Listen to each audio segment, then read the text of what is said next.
네, 안녕하세요. 여러분들의 구독과 좋아요로 이 채널이 유지되고 있습니다. 네, 영상 속도는 1.5배를 추천드리는 바이고요. 항상 구독자님, 멤버십 회원님들에게 감사하다라고 말씀을 드리면서 이번 내용은 연준 FOMC 일정이 있었죠. 그래서 이 내용 한번 다뤄드리도록 하겠습니다. 왜냐하면 비트코인도 총 자산군의 통화 정책에 미치는 영향 강도가 매우 크기 때문에 다뤄드리는 내용이라고 생각을 하시면 될 것 같습니다. 연준이 과거에는 여러 가지 필살기가 없었죠. 근데 이제 안정권에 가져갈 수 있는 이제 연준도 하나의 보험격인 측면이 하나가 있는 게 금리입니다. 금리가 더 높은 위치에 있고요. PC 물가가 여전히 낮은 위치에 있기 때문에 이 스프레드 차이에 따른 영향성으로 약간 연준은 조금 더 늦어진다라고 해도 한테포 좀 미소를 지을 수 있는 기회와 시간을 좀 벌어놨다라고 평가를 하고 있는데요.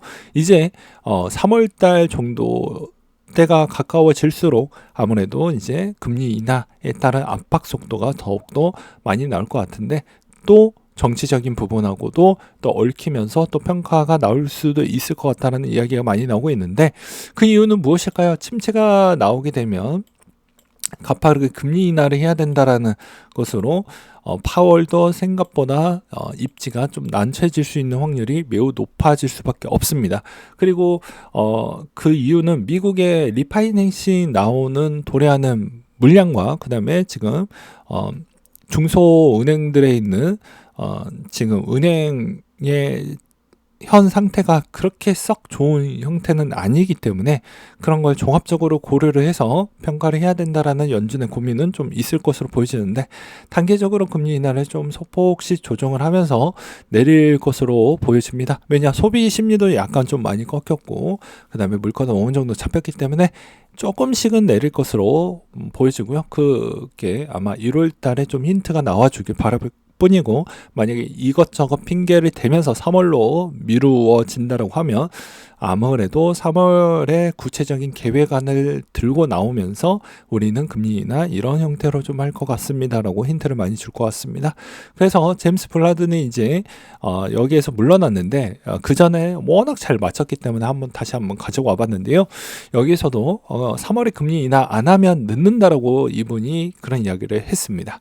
근데 이분이 그전에도 잘 맞췄기 때문에 이제 아무래도 그 이유를 보게 되면 그만큼 침체가 더 빨리 올 수도 있기 때문에 지금에서 안주하지 말라라는 이야기로 들리기도 했었고요. 그 다음에 글로벌 유동성 증가로 전환되는 시기로도 보여지기도 합니다. 왜냐 미국만 나홀로 뭐 이렇게 한다고 해도 캐나다 상태 안 좋고요. 나머지 중국 상태도 별로 안 좋습니다. 그렇기 때문에 아무래도 지금 금리보다는 이제 여기서 돈 벌기를 들어가는 시즌으로 돌아야 할 수밖에 없기 때문에 이런 종합적인 면을 좀 봐야 되지 않을까라는 이야기를 좀 드리고 싶었고 그것으로 인해서 종합적으로 총 자산군의 통화 정책에 미치는 영향 강도는 매우 높기 때문에 비트코인도 분명히 금리 인하 부분이 이런 형태 우측에 있는 이 차트 형태로 간다고 하면 아무래도 더 좋은 시너지 효과가 나올 것으로 보여집니다. 만약에 파월이 그 순간을 놓친다라고 하면 비트코인도 어쩔 수 없이 좀 큰 충격을 같이 받을 수밖에 없는 옵션은 다 연준에 달려져 있다라고 저는 표현하고 싶어요. 그 다음으로 그 이유도 있는 게 ETF에 있는 자금은 여전히 대기 자금에 있는 MMF 자금에 있는 성향이 중요할 것 같은데 MMF 자금이 움직이지 않는다고 하면 당연히 ETF의 총 자금에 있는 유입량은 어디서 지금 충당하고 있습니까? CX, DEX 아니잖아요. 지금 주식 시장 안에서 자금이 들어오고 있는 게 비트코인 현재 상황이기 때문에 그래서 이 이야기를 다시 한번 다뤄드리는 내용입니다. 지루하더라도 어쩔 수가 없는 거라고 저는 말씀을 드리고 싶고요. 그 다음으로 이제 ESG 부분 블랙록이 다시 한번 왜 이 행동을 했는지 알 수가 있겠죠. 네, 이 내용도 보게 되면 자 ESG 쪽에서 돈을 많이 빼고 있다고 하죠. 그래서 실망스러운 결과를 보고 있다라고 했습니다. 수익성이 잘 안 나온다라는 얘기죠. 그래서 자 새로 시작한 ESG 펀드 없고요. 그리고 매도했던 비중이 워낙 많다라고 했습니다. 블랙록은 이미 알고 있고 피델리티와 같이 하긴 했지만 그 비중이 생각보다 적었습니다. 블랙록은 이번에 ESG 펀드를 너무 많이 해서 이게 손해가 많이 할 것 같으니 저번에도 말씀드렸다시피 어쩔 수 없이 이거를 속도를 더 빨리 낼 수밖에 없다라고도 그런 이야기를 많이 하기도 했었죠. 그래서 블랙록이 비트코인으로 지금 어느 정도 자기에 있는 그 펀드 운용 상품 부분에 있는 밸런싱을 좀 잡아가려고 하는 수순이 좀 보여진다라고 이야기를 좀 드리고 싶었고요. 그 다음에 ETF 돈 들어온다. 정말 안 믿는 사람 많다. 커뮤니티에서도 그런 이야기가 나오고 있는데 자기가 보고 싶은 면만 보려고 하다 보면 그렇게 보여질 뿐이라고 저는 생각을 합니다. 내 포지션을 들고 있지 않는다라고 생각하면서 제발 객관적인 부분을 좀 보면서 투자하는 연습을 가져가야 그나마 깨지더라도 덜 깨지고요. 그 다음에 벌더라도 더 많이 벌 수가 있습니다. 예. 근데 한쪽 포지션이 내가 이미 깨져져 있는 상태에서 무언가를 또 결정을 해보려고 한다고 하면 결정이 쉽사리 안 되는 걸 알지만 그렇다고 해서 판단이 그쪽에 치우쳐져 있는 판단을 하게 되었을 경우에는 그 어떠한 자산군을 투자를 하고 한다라고 해도 그게 결코 좋은 수익률로 보상이 나오지 않는다라는 말씀을 다시 한번 말씀을 드리는 부분이 될 것 같고요. 그래서 나머지 ETF 쪽의 자산 유입은 여전히 많이 늘어나고 있고 그레스케일 쪽만 여전히 많이 빠져나가고 있다. 그 다음에 가상자산 거래소 거래 수수료의 변화 추이가 좀 생길 거라고 합니다. 여전히 빗썸 내부 거래 수수료를 업비트보다 살짝 더 낮게 좀 가져가려고 하는 시도를 보여주고 있는 배경은 아무래도 빗썸이 이제 조만간에 IPO를 좀 해야 될 것 같고요. 이제 이렇게 계속 하다 보면은 이제 불장에서 이제 벌 수 있는 총 수익성 양이 줄어들 것 같다라고 생각을 하니까 이제 요 정도에서 좀 끝나고 이제 내가 거래소 안에 자산군을 모을 수 있는 총량이 어느 정도 확보가 됐다라고도 이렇게 예측을 해보시면 될 것 같습니다. 현재 비트코인은 비트코인 도미넌스 추이로 보았을 때 이제 52% 정도를 머물러 주고 있는 실정인데요.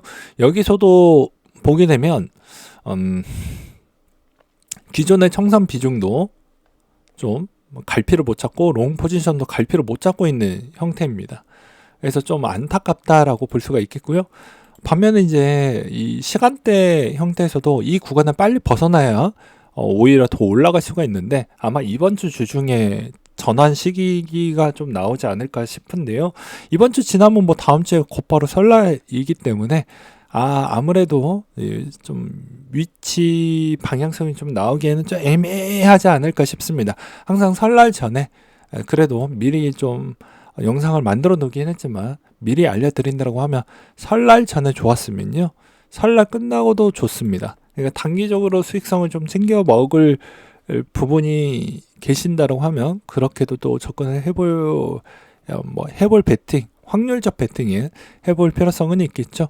그래서 비트코인 대비는 그렇게 좀 보는 게 맞을 것 같고, 그 다음에 이더리움 부분도 마찬가지로 여전히 낙폭이 좀 크고 실망감도 많고, 하지만 그럼에도 불구하고도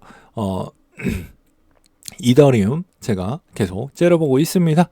여전히 계속 째려보고 있기 때문에 조금 더 기다렸다가 매입을 할 생각을 갖고 있어서 조금 더 기다림 부분, 또 물리면 물린다라고 또 아프다라고 하니까요, 기다림의 미학도 좀 필요하다라고 말씀을 드리고 싶습니다.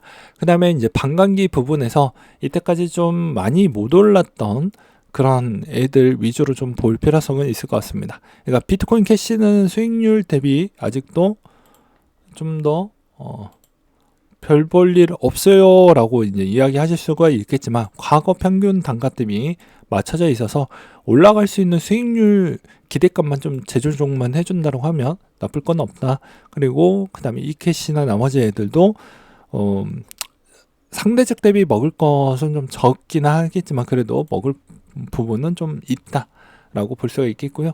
그 다음에 이더리움 클래식도 여전히 관심 있게 좀 볼 필요성은 있지 않을까라고 해서 전반적으로 이제 POW 코인을 말씀을 드렸던 이유는 반감기에 이제 얼마 안 남았기 때문에 이런 이야기를 드리는 바입니다.